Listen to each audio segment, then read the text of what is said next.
그래서 요한도 그런 경험을 한 거예요. 다 젊었을 때 예수님을 만났어요. 예수님, 여러분도 예수님 만났잖아요. 교회에서 이렇게 해라 저렇게 해라 하니까 다 따라가는 거지만 실제로 여러분의 심령 안에 있는 여러분이 만난 그 예수님을 더 깊이 만나고 알아가는 것 외에는 여러분을 만족시킬 수 있는 게 없어요. 아멘. 아멘. 여러분 성령의 기적과 병고침의 은혜 그런 걸 뭐하러 경험해요? 그걸 통해서 하나님이 살아계시구나. 예수님이 날 정말 사랑하셨구나. 그걸 더 깊이 알 때 기쁜 거잖아요. 그렇죠? 아멘.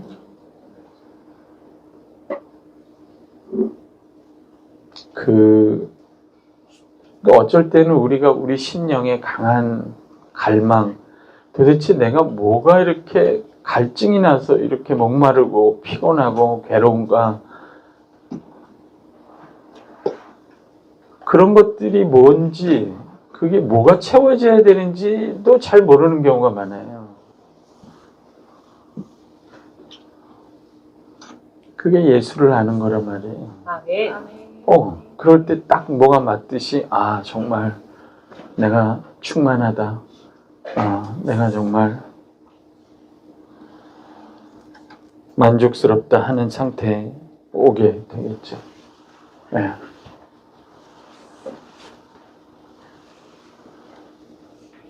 요한도 요한일서를 이렇게 쭉 읽어보면 요한도 무슨 들은 얘기를 쓴 게 아니에요. 누구한테 배운 걸 쓴 것도 아니고 무슨 대학원 가서 이건 배워야지 이것도. 근데 배워서 쓴 게 아니라고.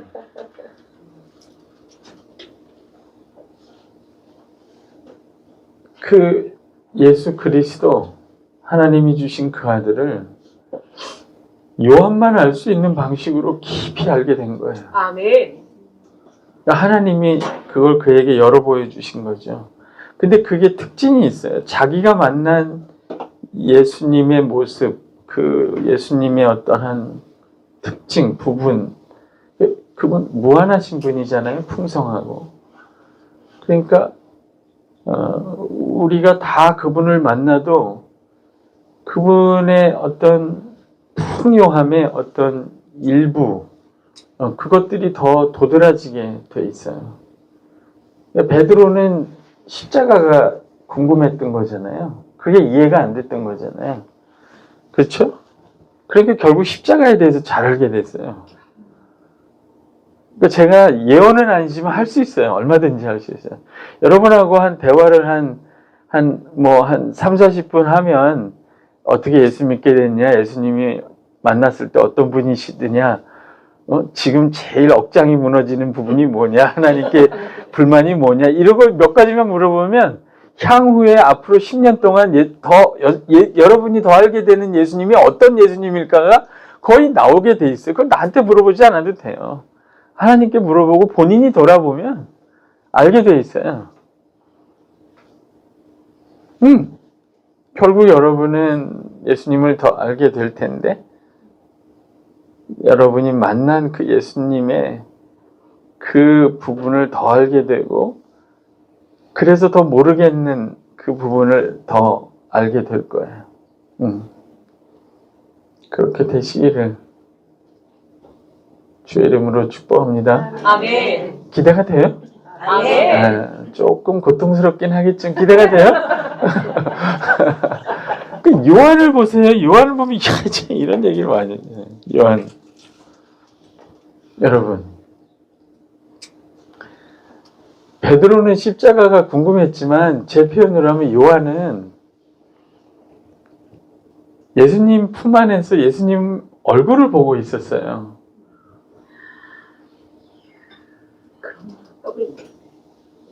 예수님 품 안에서 예수님 얼굴을 보고 있어요. 이분은 누구신가?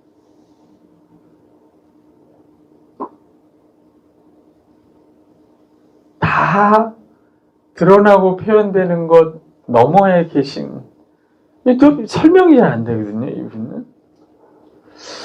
되게 평범한데 소박해 보이는데 기적을 일으키고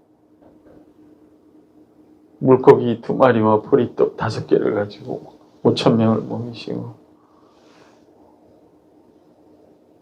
맨 땅을 걸어 다니다가 오늘 갑자기 바다를 걸으시고 사람인데 하나님의 권세를 마음대로 행하시는 분이에요. 그렇다고 오만하지도 않아요. 너무 온유하고 겸손한 분이에요. 이분이 누구지? 궁금하지 않아요? 그걸 베드로는 예수님의 멱살을 잡고 궁금했는데 요한은 예수님의 품 안에서 그걸 쳐다보며 궁금한 거예요. 그러니까 중세 때 모든 수도사나 교부들이 하나님을 쳐다보는 일을 하고 싶으면 전부 요한으로 가요. 헬라어로 테오리아라고 표현하는데 하나님 바라보는 거예요.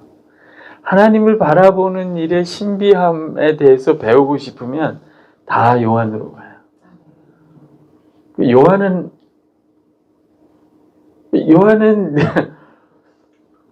봉사 이런 거 잘 안 했을지도 몰라. 이거는 추측이에요. 이거는 벌써 약간 선입견을 갖는 건데 그건 과장이고 다 이랬겠죠. 그러나 예수님 품 안에서 예수님을 보면서 이분이 하나님의 아들인데 어떻게 이렇지? 이런 거를 본 거예요. 요한복음에 보면 처음 예수님을 묘사하는 요한의 묘사를 봐요. 태초에 말씀이 계시니라. 그 말씀은 하나님과 함께 계셨던 말씀은 하나님이시라. 그렇게 얘기하고 독생하신 하나님의 품 안에 있는 독생하신 아들을 하나님이 나타내셨다. 하나님의 품 안에 있다고 표현하잖아요. 요즘 들어서 나는 그 표현이 너무 좋아요. 우리 기도하다 보면은 늘 내가 알고 있었고 말했던 게 진짜로 알아지는 때가 있죠. 아, 이걸 이제 알았나?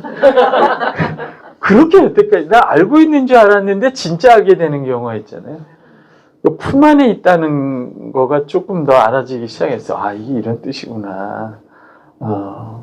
이런 것까지는 다 자세하게 얘기 안 하려고 그래요.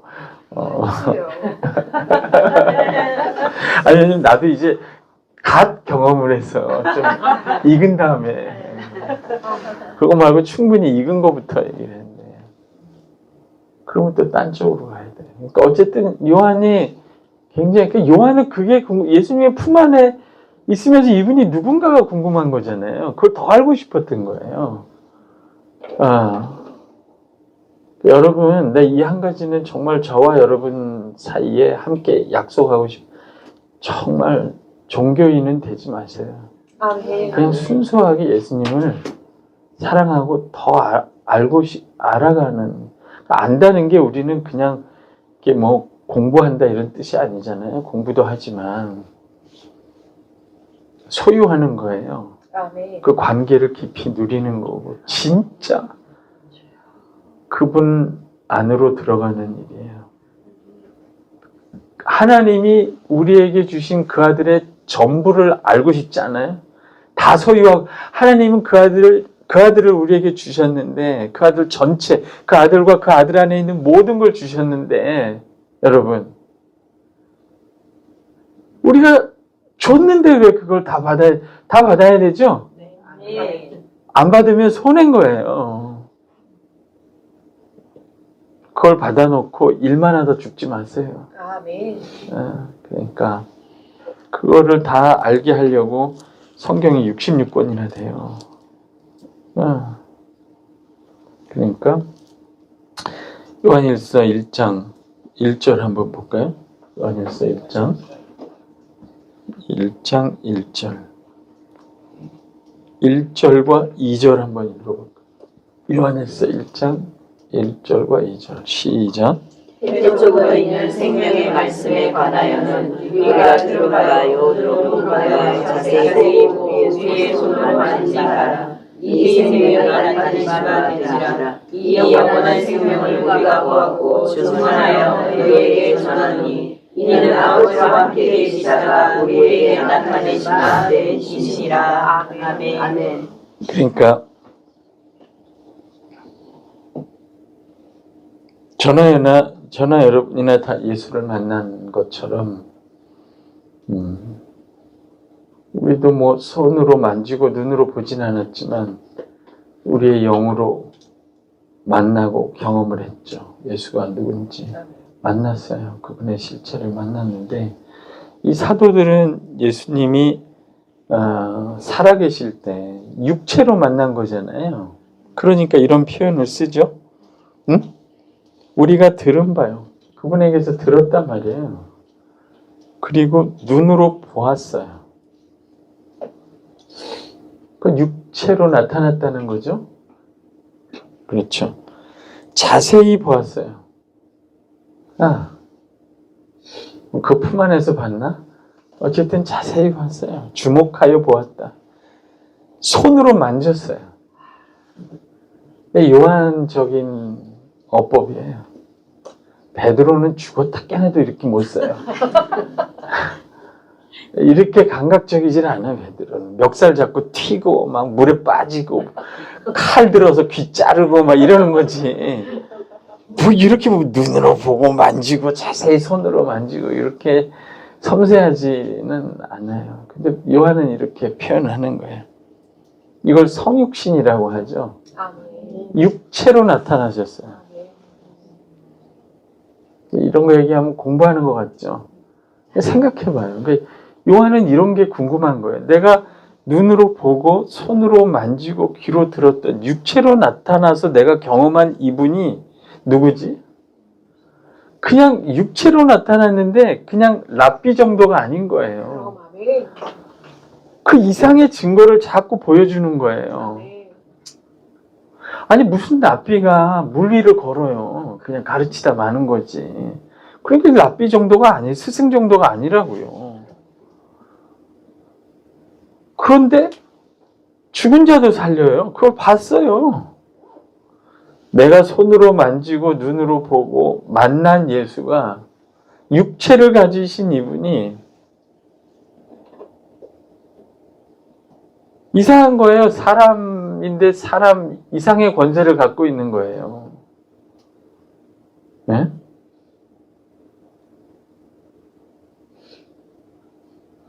이상하잖아요. 그 질문이 생기잖아요. 궁금하잖아요. 이분이 어떤 분인지.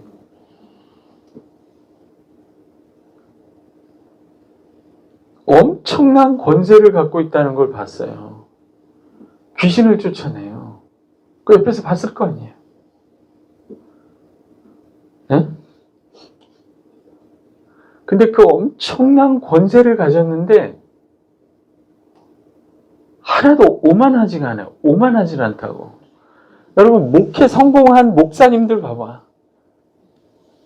다 그런 건 아니지만 한 50명 됐다가 100명, 200명, 300명 되면 어깨에 뽕을 넣어요. 아니 자기가 모든 건 하나님의 은혜라고 말하고 고백하고 설교한 단에서 내려오면서도 어깨가 펴죠. 어쩔 수가 없어요.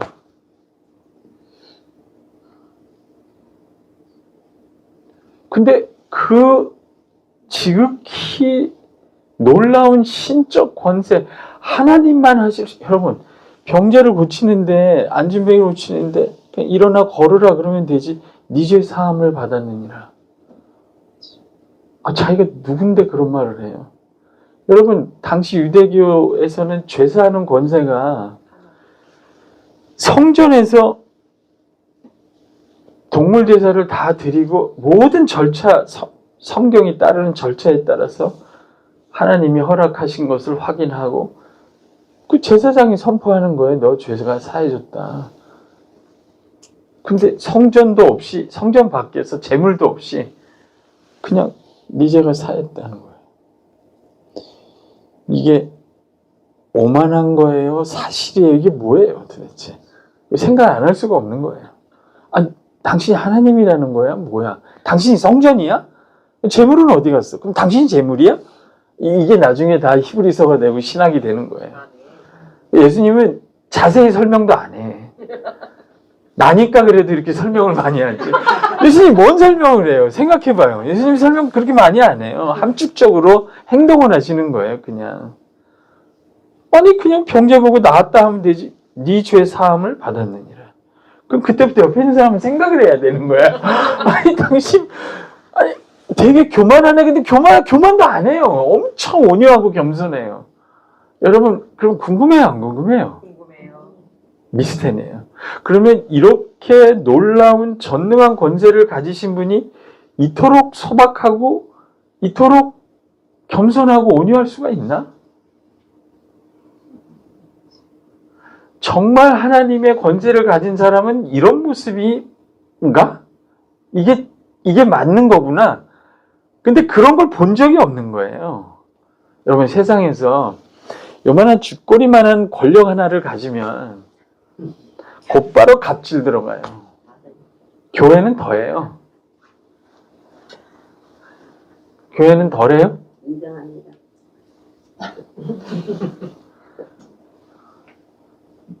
야, 이제 풋내기 권사가 돼. 나는 10년 전에 권사 받았어. 왜? 이제 3년 차가.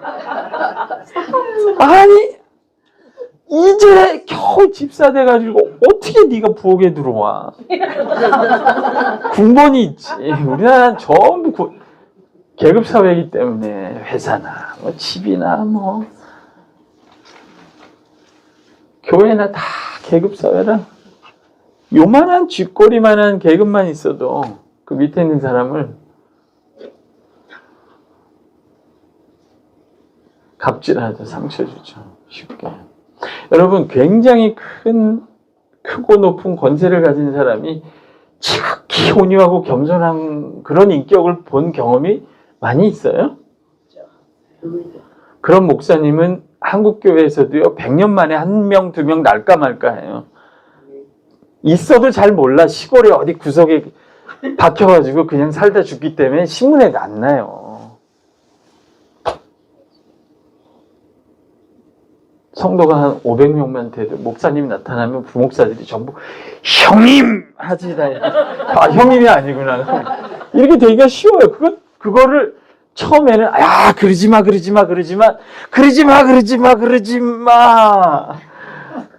임마. 그게 좋아요, 은근히 그런 게. 그냥 뭐 다 알아서 하는데 왜 내가 그걸 굳이 하지 말라 해요. 그러다 보면 하나님께 영광을 돌린다고 하지만 자기가 있는 영광의 자리에서 조금이라도 흠집이 나면 난리가 납니다. 난리가 나요. 로마의 황제를 보세요. 그 제국의 모든 권력을 가졌는데 그 황제가 겸손해요? 온유해요? 긍휼이 가득해요? 지극히 작은 자들, 병자들을 찾아가서 병을 고쳐주고 사회에서 쫓겨난 죄인들, 세리, 창기들과 같이 어울리며 밥을 먹어요? 그런 로마 황제 본 적이 있어요? 그러니까 이상한 거예요. 이분이 도대체 누구지? 그러니까 그런 예수님의 모습을 통해서 진짜 권력을 가진 거는 이런 뜻이구나. 최고의 권력자인 하나님이 사람으로 나타나면 이렇게 긍휼을 하고 이렇게 겸손하고 온유하신 게 하나님이시구나. 그러면서 돌이키게 되고 회개하게 되고 뒤바꾸게 돼요. 그러니까 교회 지도자들이 최고의 지도자의 위치에 있는데 엄청 소박한 거예요. 겸손하고. 아까 얘기했잖아요. 베드로가 사도이고 일대 총회장인데 지역교회 가서는 사도라고 자기를 칭한 적이 없어. 나 함께 장로된 내가. 이렇게 설명하잖아요.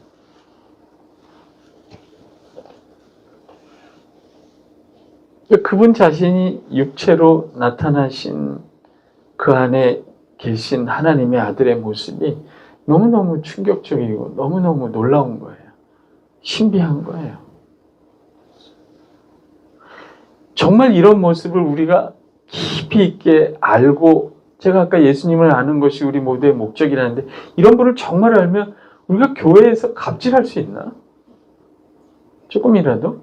이게 돼요? 또 당황하시고 눈길을 안 맞추고 또 교수님 이 얘기는 어차피 못하는 거니까. 그러니까 교회 생활을 종교 생활로 군대 놀이로 재밌는 거지 그게. 에? 계급 사회에서 우리끼리 이렇게 하고 신뺑이 늘 뺑뺑이 돌리고 이런 재미있는 거지. 예수님을 알고 그거를 보여주고 그렇게 하는 거는 되게 힘들어요. 위에서부터 안 하는데 뭐. 저는 그런 것도 들었어요. 어떤 젊은 목사님이 아침에 그 권사님들 버스로 여러 교회 본고로 교회 데려다 줘야 되는데 10시에 데려다 줬는데 10분을 늦었대요. 그랬더니 그 교회는 이제 군대 체질인 거야. 목사님부터 그러니까 권사님이 김 목사 엎드려 뻗쳐야 되겠네.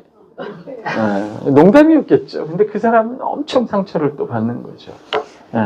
농담으로 하지만 뭐 그런 교회가 많지는 않겠죠. 그러나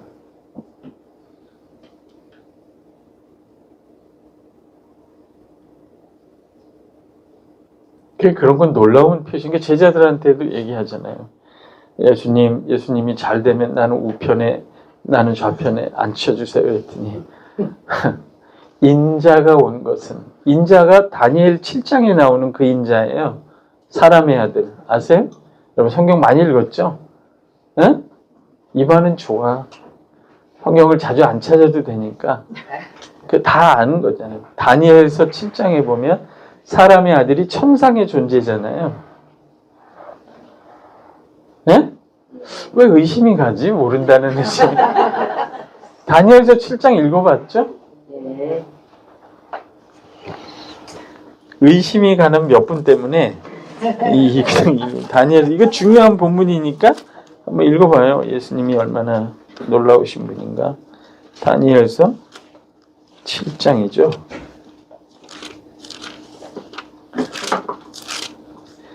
사실 이런 데서 우리가 자유함과 평안과 기쁨과 담대함을 얻는 거예요. 예수님을 알아갈 때 권력이라는 게 원래 이런 거구나. 다니엘서 7장에 13, 14절이죠. 이거 여러분 굉장히 중요한 구절이에요. 신약 성경에 예수님을 이해하는데 이거는 잘 한번 밑줄을 긋고 다 같이 읽어봅시다. 다니엘서 7장 13, 14 읽어봐요. 시작.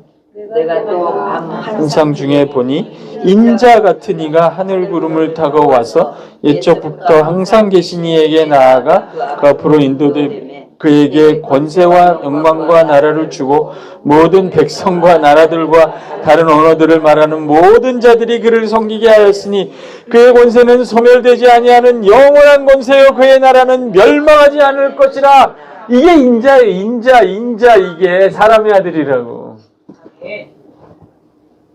여러분 원래 사람의 아들 아담이죠. 원래 사람이 이렇게 살도록 창조된 거예요. 이거 잘 보세요. 인자 같은 이가 하늘 구름을 타고 와서 옛적부터 항상 계시니 하나님께 나아가 그 앞으로 인도되며 그에게 여러분은 사람의 아들로서 아담의 후손으로서 권세와 영광과 나라를 얻게 창조된 거예요. 원래 이렇게 비참하게 살게 안 돼 있었어요. 근데 이 하늘에 있는 인자가 원래 우리의 모습을 보여주는 거예요. 우리가 원래 이렇게 영광스러운 존재로 창조된 거라고요. 그러니까 구약에서 인자가 둘이에요. 아담, 흙으로 지음받은 아담, 그래서 타락한 사람의 아들. 흙덩어리인데 결국 죄와 죽음과 허물로 똘똘 뭉치게 된 타락한 사람의 아들이 있는가 하면 아담이 범죄해서 사람의 아들로서 죄와 죽음을 불러오고 그 죽음 속에서 허무하게 흙덩어리로 돌아가는 그 타락한 첫 번째 사람의 아들이 타락했을 때 하기 전에도 이거 봐요. 그거 하기 전에도 하나님은 천상에 이 하나님의 아들을 예비하신 거예요. 원래부터 이 둘째 아담, 천상에 있는 사람의 아들, 그분이 계셨던 거예요. 그게 우리의 운명이고 그게 하나님이 정해놓으신 일이에요. 네가 첫째 아담인 사람 안에서 죄 때문에 죽음 아래서 허덕이고 결국 허무하고 부패해서 흙으로 돌아가지만 넌 사람의 아들, 이 둘째 하늘에 있는 천상적인 사람의 아들로서, 너는 인자로서, 사람의 아들로서 회복되고 그게 너의 영원한 모습이라고 하나님이 예비하신 거예요. 그리고 마지막 날 이 하늘에 있는 사람의 아들을 이 땅에 보내신 거예요. 아멘. 그래서 여러분은 진짜 사람의 아들이 된 거예요. 아멘. 아들이라니까 기분 나빠요? 아니요. 사람의 딸이 된 거예요. 아무렴 어때? 사람의 자손이라 그 말이에요. 응?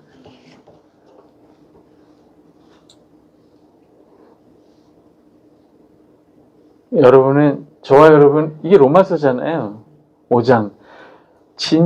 이 흙으로 만들어져서 죄를 범함으로 죽음 아래 있는 타락한 허무 가운데 있는 하나님 없이 육적인데 말려 들어가 있는 이 사람의 아들 안에 우리가 아직도 남아 있어요. 그런데 여러분은 예수, 사람의 아들, 천상적인 존재, 두 번째 사람의 아들, 그 아들을 믿음으로 그 사람의 아들, 하늘로부터 오신 천상적 존재, 그 사람의 아들, 그 영원한 권세를 가진 그 아들 안에 들어가 있어요. 아, 이게 무슨 말인가? 그거 봐요. 더 알아야 된다니까. 그러니까 여러분은 첫째 아담에도 아직 발을 들여놓고 있고 다 못 나왔어요, 거기서. 근데 기쁜 소식은 뭐냐면 내가 믿은 예수가 이 하늘에 있는 천상적 사람의 아들이라는 거예요. 그 사람의 아들을 여러분이 믿었으면 여러분 안에는 이 천상적인 사람의 아들, 둘째 아담, 죄와 죽음과 허무 없이 여기 나온 그대로 권세와 하나님께 권세와 영광과 나라를 얻은 그 존재, 소멸되지 않는 권세, 영원한 권세를 얻은, 그렇게 해서 받은 나라는 멸망하지 않는 나라를 받은 그 사람의 아들, 천상적 사람의 아들 안에 들어가 있는 거예요. 아멘. 여러분이 이 천상적 사람의 아들로 새롭게 창조되고 있는 중이에요. 아멘. 진짜 아는 것 같으네. 그 로마서에 있는 얘기잖아요. 고린도 후서 전서 15장에도 나오죠. 부활 얘기할 때도 너희가 흙에 속해 있어서 첫 번째 아담에게 속해 있지만 하늘로부터 오신 둘째 아담 안에 들어가 있다고. 그 아담을 받은 거라고. 새 사람. 그걸 새 사람이라고 하죠. 예수님 때문에 우리 자신이, 예수 믿은 우리가 너무 신비한 존재가 된 거예요. 따라오세요? 네. 세 사람이 못 따라온 것 같은데. 느낌이. 그거 봐요. 예수를 아는 건 간단치 않아요. 근데 어쨌든 그 예수님이 인자가 온 것은, 그쵸? 그때 그 인자는 이 다니엘 7장에 천상적 존재, 완전한 인간인 거예요. 그러니까 이상적인 인간. 하나님이 원래 창조했을 때 그 사람의 아들인 거예요. 아담인 거예요. 따라오세요?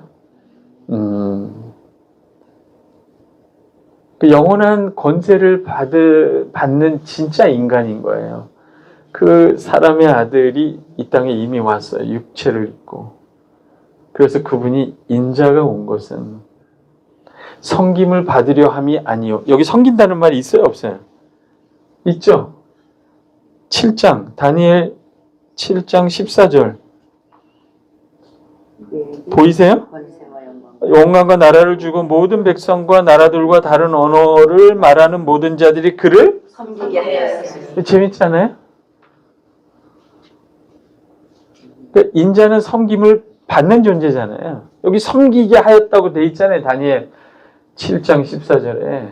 그분은 섬김을 받는 천상적 존재로서의 인자예요, 원래. 이거 보세요. 예수님 말하는 게 이상하잖아요. 이 땅에 오셔서 마가복음 10장에 있는 얘기인데 마태복음에도 있고 인자가 온 것은 섬김을 받으려 함이 아니요. 뒤집어 말하면 원래 섬김을 받게 돼 있는 존재라는 거잖아요. 그 다니엘서 7장 14절 얘기가 그 밑에 깔려 있는 거예요. 그 무슨 말이에요? 내가 아버지께서 나에게 모든 권세를 주신 영원한 권세를 가지고 나라와 민족과 모든 열방으로부터 섬김을 받을 존재, 천상적 존재라고 얘기한 거죠. 인자가 온 것은, 그런 내가 온 것은 마땅히 섬김을 받으려 오는 거잖아요. 인자는 섬김을 받게 돼 있으니까. 근데 섬김을 받으려 함이 아니에요. 나중에 두 번째로 올 때, 재림하실 때, 구름을 타고 오실 때, 그때는 영광스러운 인자로 영원한 권세를 가지고 모든 나라와 열방과 민족들로부터 섬김을 받으세요. 근데 그렇게 섬김을 받을 최고의 권세를 가지신 분이 먼저 인자로서 이 땅에 오셨어요. 이런 게 신비해요. 이렇게 먼저 올 줄 알았나? 근데 다 그렇게 하는 거예요. 춘향전에 이몽룡도 어산하신다! 이러기 전에 거지 옷 입고 한번 나타나잖아요, 먼저. 이놈들 진짜인가 아닌가, 나를 어떻게 대접하는지. 그거 비슷한 거예요. 구약에서는 인자가 이렇게 두 번 올 거라는 흔적이 있긴 있는데 그걸 눈치를 못 채요. 근데 신약에서는 이게 나타나요. 어사 출도하기 전에 마패를 가슴에 숨기고 나타나요. 거지로. 아주 소박한 모습으로 나타나요. 죄인들과 먹고 마시며. 근데 그게 인자야. 최고의 권력을 가진 인자가 이 땅에 와서 지극히 작은 자, 다 깨지고 부서진 자들하고 같이 밥을 먹고 친교를 하고 그들의 친구가 되고 이웃이 되고 그들을 살려내고 같이 살아요. 그걸 제자들이 봤어요. 그리고 생각을 하는 거죠. 아, 하나님 나라는 이렇게 최고 권력자가 지극히 작은 자들과 상처난 자들과 깨진 자들과 함께 하는 곳이구나. 하나님 나라는 최고 권력자가 그 권력으로 다른 사람을 짓밟고 학대하고 착취하고 괴롭히는 게 아니라 그 권력으로 그 권력이 없는 모든 깨지고 병든 사람들을 치유하고 회복하고 살리는 거구나. 이게 진짜 나라구나. 이게 진짜 하나님의 세상이구나. 그거를 깨닫기 시작한 거예요.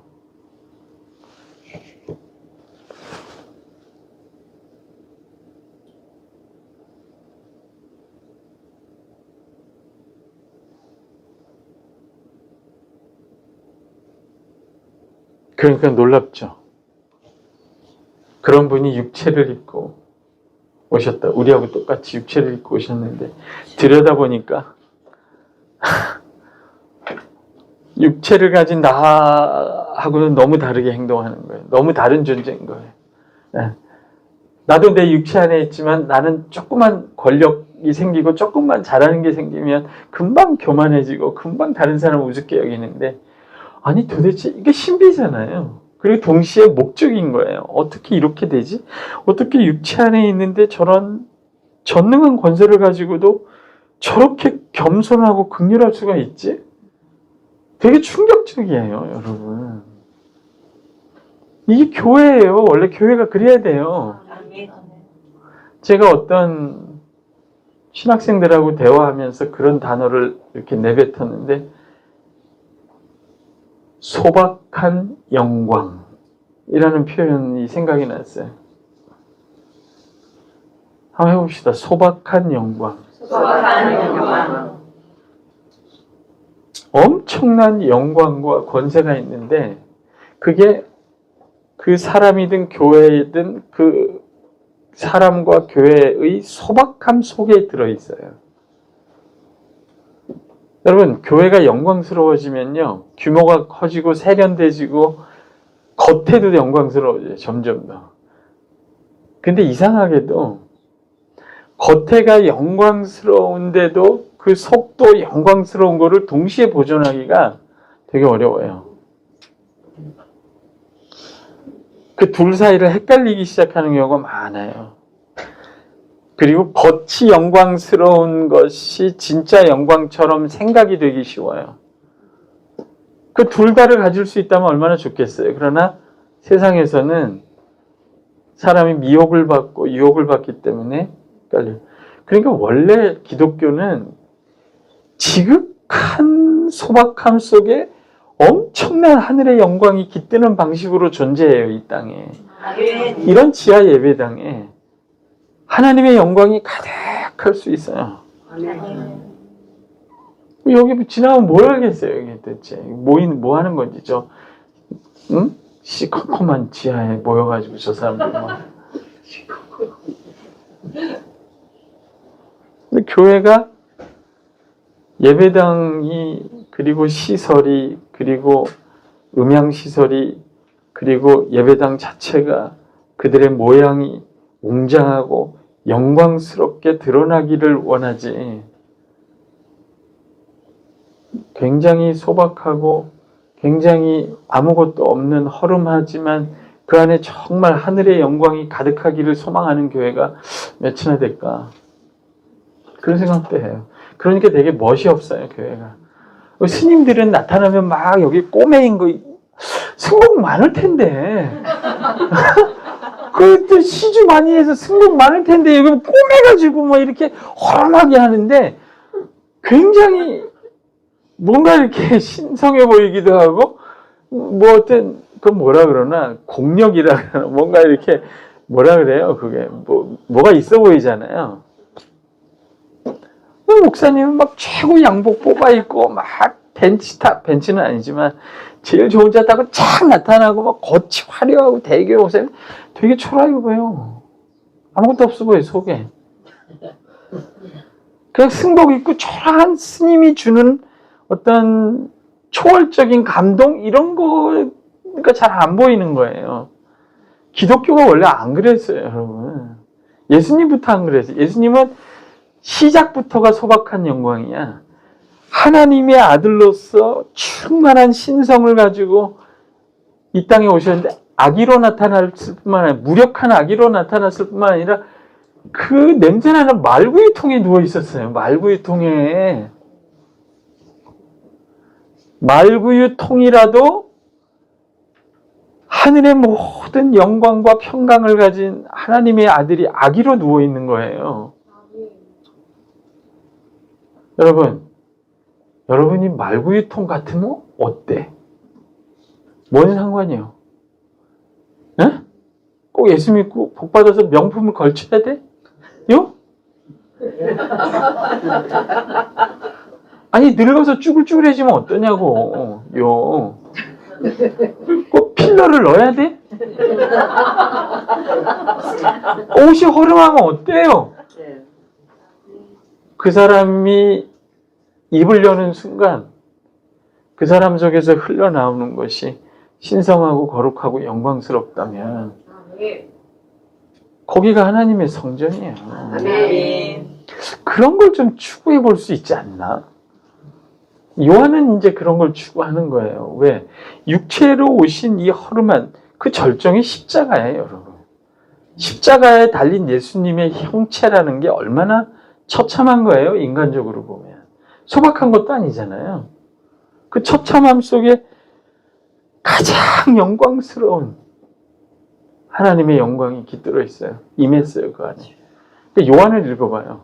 내가 높이 들릴 때, 내가 십자가에 들릴 때를 내가 영광을 받을 때라고 그냥 곧바로 얘기해요.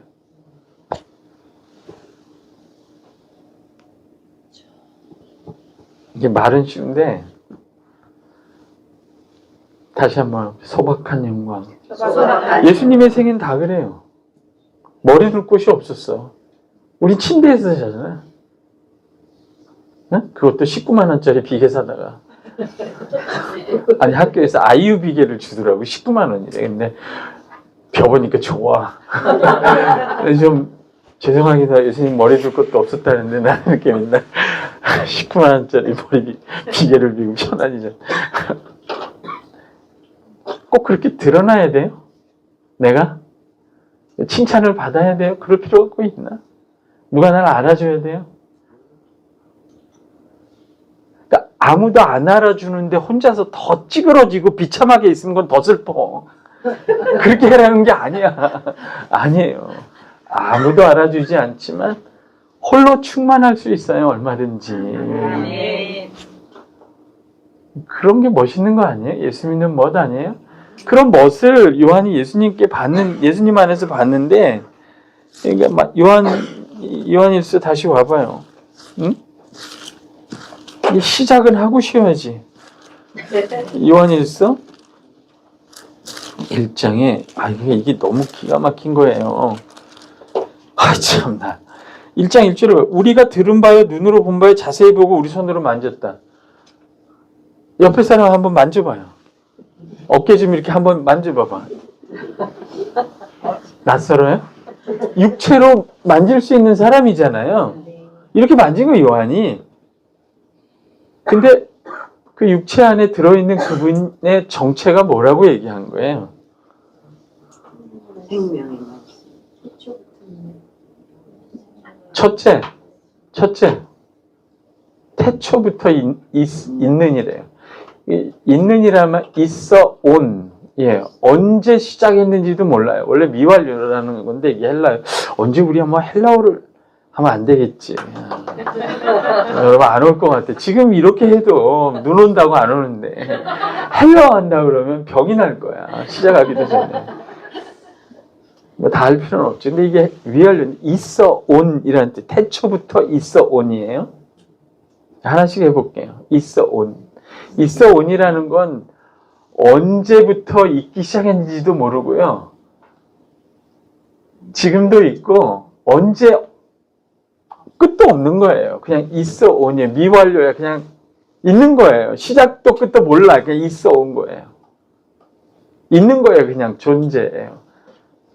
알파와 오메가처럼 시작도 끝도 없이 있는 거예요. 아무도 시작을 몰라요. 이러니까 헬라어를 하면 참 이렇게 참 좋은 게 많은데 가르쳐줄 수도 없고 그런데 끝도 없잖아요. 언제 시작했는지 모른다니까. 아니 육체로 태어난 거는 태어났잖아요. 그래서 육체로 보는데 육체가 있다는 건 다 시작과 끝이 있다는 거잖아요. 근데 이분은 가만히 그 품속에서 들여다보니까 있어 오니야. 시작을 모르겠어. 이분은 시작을 모르는, 미가서에도 나와요. 상고, 태초의 시작을 모르는 분, 그런 메시아가 올 거라고 얘기해요. 그 처음을 알 수 없는. 그럼 얼핏 보는 거예요. 태초부터 있어. 태초야. 참 주여. 태초가 뭐예요? 아르케라는 말인데 창세기 1장 1절하고 요한복음 1장 1절에 있는 거하고 똑같은 표현이에요. 태초에. 세상이 창조되기 전이에요. 세상이 창조되기 전부터 언제부터 있어 오는지 모르는 있어 온 분이에요. 이게 받아들여져요, 여러분은? 난 여기서도 숨이 막히는데, 그러니까 성경을 읽는다는 거는 숨이 막힌다 이런 뜻이에요. 성경을 읽고 성경을 해석한다는 건 숨이 막혀서 멈추고 경탄하고 어쩔 줄 몰라 하게 된다 이런 뜻이에요. 예배하게 된다 이런 뜻이에요. 이걸 어떻게 받아들일 수 있죠? 있는데 힘들어요.